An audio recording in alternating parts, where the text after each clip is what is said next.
2021।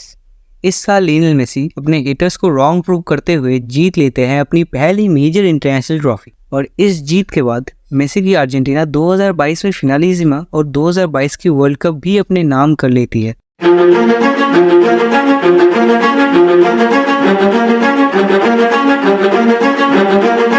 और साथ ही Argentina FIFA rankings में नंबर 1 पे है 1 साल से भी ज्यादा के लिए। तो क्या मेसी की अर्जेंटीना 2024 की कोपा अमेरिका को जीत के मेजर इंटरनेशनल टूर्नामेंट्स की हैट्रिक लगा पाएगी? चलिए जानते हैं। तो अर्जेंटीना करेंटली वर्ल्ड चैंपियंस है और इसीलिए इस साल के कोपा अमेरिका के फेवरेट्स भी हैं। और जो स्क्वाड लियोनेल स्कैलोनी ने अनाउंस की है, इसमें आपको एक बैलेंस देखने को मिले, जहां इस स्क्वाड में वर्ल्ड क्लास प्लेयर्स हैं, साथ ही स्क्वाड में एक्सपीरियंस और यूथ का एक बहुत ही अच्छा मिक्सचर है। लेकिन फिर भी आपको इस स्क्वाड में कई सारे इंपॉर्टेंट प्लेयर्स देखने को नहीं मिलेंगे, जैसे थियागो अल्मादा, लियांद्रो बलेद्री, वैलेंटिन बार्को और पाउलो डिबाला। देखिए, आप लोग कह सकते हैं कि इनमें से ज्यादातर प्लेयर्स के पास एक्सपीरियंस नहीं है कोपा अमेरिका जैसे टूर्नामेंट के लिए। But what about Paulo Dybala, जिनका गजब का सीजन था रोमा के लिए, और इस सीजन पाउलो डिबाला ने 16 गोल्स और 10 असिस्ट प्रोवाइड किए थे, फिर भी उनको सिलेक्ट नहीं किया गया। लेकिन जो प्लेयर्स इस स्क्वाड में सिलेक्ट हुए हैं, अगर हम उनकी बात करें तो गोलकीपर में है एमिलियानो मार्टिनेज, फ्रांको अरमानी और जेरोनिमो रूई। और इसमें कोई डिबेट नहीं है कि एमिलियानो मार्टिनेज अर्जेंटीना के फर्स्ट चॉइस कीपर रहेंगे इस टूर्नामेंट में। और आप सबको पता ही है कि एमिलियानो मार्टिनेज कितने ज्यादा इंपॉर्टेंट है इस टीम के लिए, क्योंकि जो 2 मेजर टूर्नामेंट्स अर्जेंटीना ने जीते हैं, चाहे वो 2021 का कोपा अमेरिका हो या 2022 का वर्ल्ड कप, इन दोनों टूर्नामेंट में एमिलियानो मार्टिनेज ने गोल्डन ग्लव जीता है। और साथ ही जो इंपॉर्टेंट सेव्स किए हैं एमिलियानो मार्टिनेज ने, वो तो हम भूल ही नहीं सकते, चाहे वो फ्रांस के अगेंस्ट वर्ल्ड कप फाइनल में हो या नेदरलैंड्स के अगेंस्ट पेनल्टी शूटआउट में। हर बार अर्जेंटीना के लिए इंपॉर्टेंट मैचेस में एमिलियानो मार्टिनेज क्लच प्लेयर बन के उभरे हैं। इसके अलावा एमिलियानो मार्टिनेज के जो बैकअप्स हैं वो है फ्रैंको अरमानी, जो एक बहुत ही एक्सपीरियंस्ड गोलकीपर है और साथ ही एक अच्छे बैकअप भी हैं। और एक और जो बैकअप ऑप्शन है वो है जेरोनिमो रूई, जो कि आयैक्स से आते हैं और वो भी एक ठीक ठाक से बैकअप है। और डिफेंस में अगर आप देखिए तो अर्जेंटीना के पास कई सारे वर्ल्ड क्लास ऑप्शंस हैं, जैसे Cristian Romero, German Pezzella, Lucas Martinez Quarta, Nicolas Otamendi और लिसांड्रो मार्टिनेज। तो आप सब देख ही सकते हो कि अर्जेंटीना के पास सेंटर बैक्स में कितनी ज्यादा डेप्थ है, जहां आपके पास क्रिस्टियन रोमेरो जैसे एक वर्ल्ड क्लास सेंटर बैक हैं, जो प्रीमियर लीग में इस season one of the best centre backs.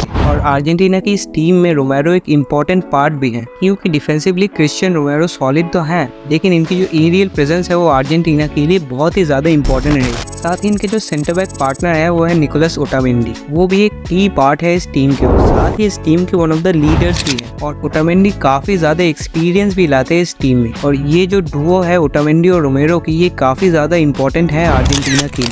Argentina की सक्सेस के पीछे डिफेंस का एक बहुत ही बड़ा रोल है। इन दोनों के अलावा एक और जो वर्ल्ड क्लास सेंटर बैक है वो है लिसांड्रो मार्टिनेज, जिनका ये सीजन कुछ खास नहीं गया है और इस सीजन ये काफी ज्यादा इंजर्ड भी रहे हैं, लेकिन फिर भी इनके पास क्वालिटी। और एफए कप के फाइनल में इनका परफॉर्मेंस आप सबने देखा ही होगा, जहां हमें इनकी बॉल डिस्ट्रीब्यूशन एबिलिटी देखने को मिली। और अगर लिसांड्रो मार्टिनेज जैसे प्लेयर बेंच में हो तो आप समझ ही सकते हो कि अर्जेंटीना की डिफेंस में कितनी ज्यादा क्वालिटी है। इसके अलावा आपके पास एक और बढ़िया ऑप्शन है और वो है जर्मन पेजेला। इनके पास नेशनल टीम में बहुत ही ज्यादा एक्सपीरियंस है और ये एक बहुत ही अच्छे बैकअप ऑप्शन रहेंगे। और साथ ही बंदा इंटेलिजेंट भी है, और जब भी अर्जेंटीना को जरूरत पड़ती है ये अपना काम कर देते हैं। इसके अलावा मार्टिनेज क्वार्ता भी है आपके पास, जिनका एक बढ़िया सीजन रहा था फ्लोरेंटीना के लिए। और मार्टिनेज क्वार्ता भी एक टॉल सेंटर बैक का ऑप्शन देते हैं इस टीम में। और साथ ही आपके पास जर्मन पेजेला जैसे एक एक्सपीरियंस सेंटर बैक तो है ही, उसके साथ मार्टिनेज क्वार्ता जैसे एक एजाइल सेंटर बैक भी है। लेकिन मुझे लगता है जर्मन पेजेला बेटर ऑप्शन है मार्टिनेज क्वार्ता से, ड्यू टू हिज एक्सपीरियंस।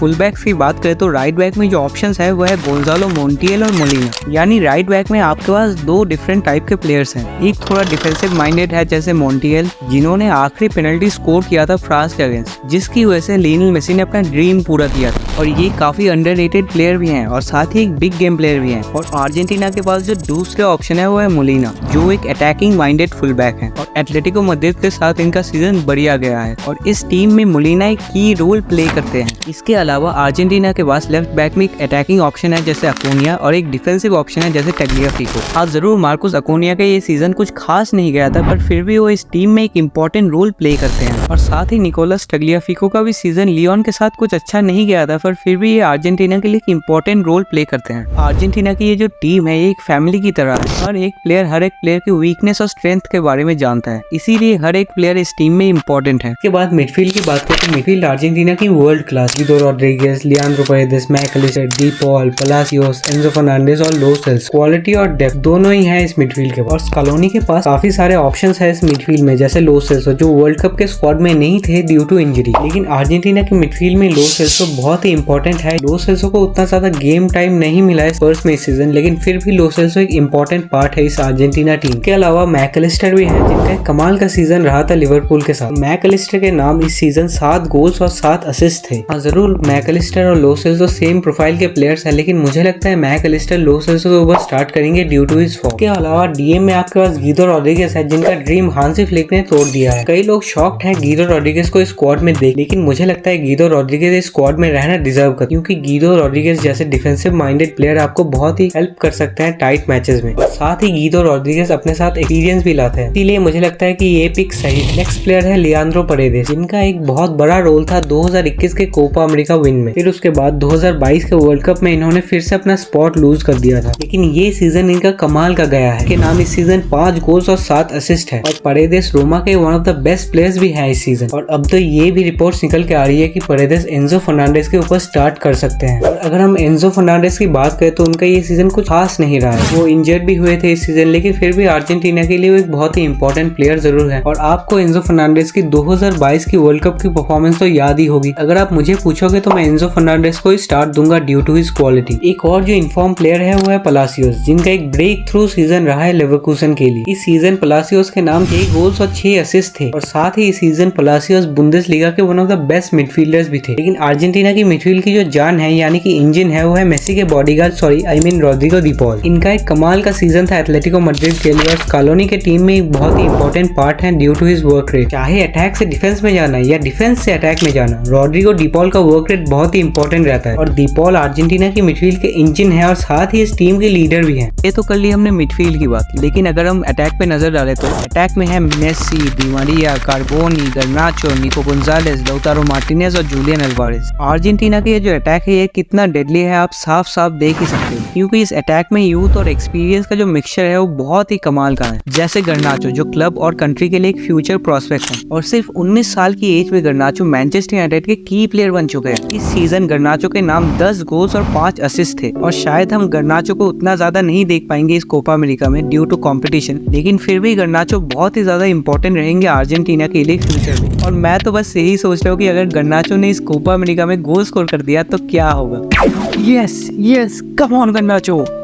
अरे यार सारा मूड ही खराब कर दिया, इससे अच्छा तो गोल ही नहीं करता क्या यार। इसके अलावा इस टीम में जो एक्सपीरियंस्ड ऑप्शन है वो है डी मारिया। डी मारिया इस टीम के लिए बहुत ही इंपॉर्टेंट है, क्योंकि अर्जेंटीना ने जो 3 ट्रॉफीज जीते हैं तीनों के फाइनल में डी मारिया ने गोल स्कोर किया है। चाहे वो कोपा अमेरिका 2021 का फाइनल हो या फिनालिजिमा हो या 2022 का वर्ल्ड कप हो। और डी मारिया ने ये अनाउंस भी कर दिया है कि कोपा अमेरिका 2024 उनका आखिरी मेजर इंटरनेशनल टूर्नामेंट होने वाला है, और इसलिए हम उम्मीद भी करते हैं कि डी मारिया अपने करियर का एंड ये ट्रॉफी जीत के करे। इसके अलावा स्ट्राइकर्स में जो ऑप्शंस है वो है जूलियन अल्वारेज। वर्ल्ड कप में इनकी परफॉर्मेंस आप सबको याद ही होगा, और इस सीजन जूलियन अल्वारेज के नाम 19 गोल्स और 13 असिस्ट हैं, यानी 32 GA। इसके अलावा अल्वारेज किसी भी अटैकिंग पोजीशन में खेल सकते हैं, चाहे वो स्ट्राइकर हो या लेफ्ट विंग या राइट विंग या फिर कैम। लेकिन जूलियन अल्वारेज के अलावा अर्जेंटीना के पास एक और टॉप स्ट्राइकर है और वो है लौतारो मार्टिनेज। बंदे का ये सीजन कमाल का था। इस सीजन लौतारो मार्टिनेज के 27 गोल्स और 3 असिस्ट थे, और ये सीरिया के बेस्ट प्लेयर भी थे। और जो गोल स्कोरिंग फॉर्म लौतारो मार्टिनेज ला रहे हैं, अगर ये अर्जेंटीना के लिए परफॉर्म नहीं कर पाए तो क्वेश्चंस तो उठेंगे।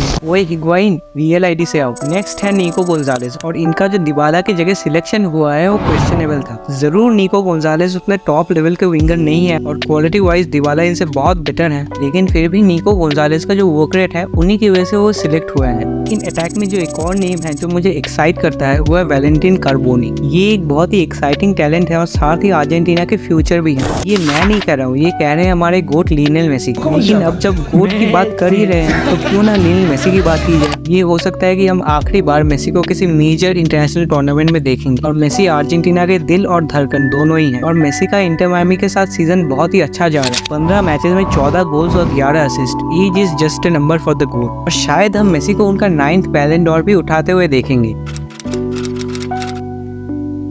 ये तो बात कर ली हमने अर्जेंटीना की स्क्वाड की, लेकिन कोपा अमेरिका के लिए अर्जेंटीना की लाइनअप कैसी हो सकती है चलिए जानते हैं। तो ये एक लाइनअप था जो अर्जेंटीना ने फ्रांस के अगेंस्ट वर्ल्ड कप फाइनल में यूज किया था, जहां अर्जेंटीना 4-3-3 फॉर्मेशन में ऑपरेट कर रही है। Goalkeeper Emiliano Martinez, right back Molina, centre back Christian